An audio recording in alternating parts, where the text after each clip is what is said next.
श्री कृष्ण शरणं मम। श्री कृष्ण शरणं मम।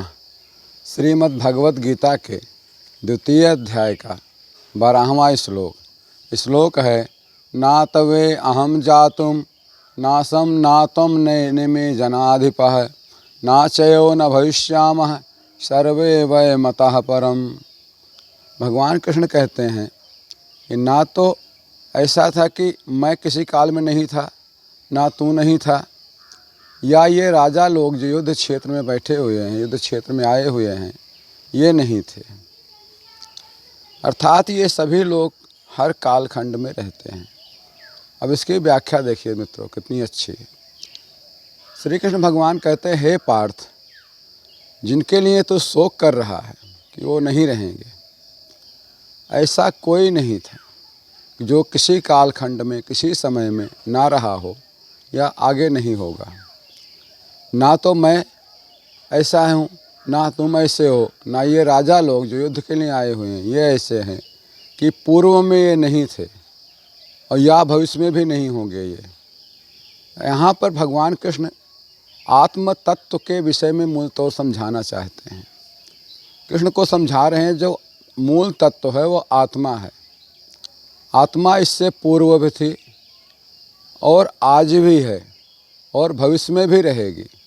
पूर्व खंड में तुम भी थे, मैं भी था, ये राजा लोग भी थे और ये भविष्य में भी आएंगे। दोस्तों, यहाँ पर आत्मा तत्व को एक कच्चे घड़े के रूप में समझाया जा सकता है।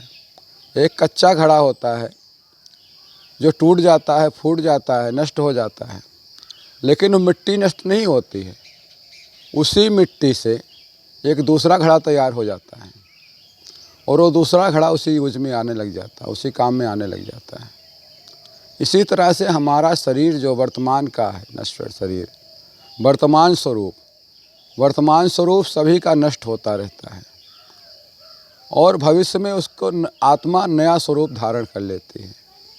जो वर्तमान स्वरूप है, यह वर्तमान स्वरूप भी भूत के किसी स्वरूप का नष्ट होने के बाद में आत्मा ने धारण किया हुआ है और यही हमारा वर्तमान स्वरूप बालकाल, युवावस्था, वृद्धावस्था के बाद नष्ट होगा और आत्मा किसी नए स्वरूप में आ जाएगी।